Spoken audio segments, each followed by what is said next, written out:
കേട്ടോ? എല്ലാരും നല്ല കുറിച്ച് പഠിക്കണേ. എക്സാമാണ് എങ്ങനെ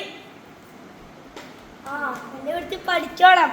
അല്ലെങ്കിൽ എക്സാമിന് പൊട്ടി നിങ്ങൾ 3ാം ക്ലാസ്സിൽ കഴിഞ്ഞിട്ട് 2ാം ക്ലാസ്സിൽ വരുന്ന കുട്ടികൾ നിങ്ങളെ ഏട്ടായി ചേട്ടൻ എങ്ങനെയെല്ലാം വിളിച്ച് കളിയാക്കും. നല്ല വൃത്തി പഠിച്ച് നല്ല വൃത്തി എഴുതാം എക്സാം കേട്ടോ?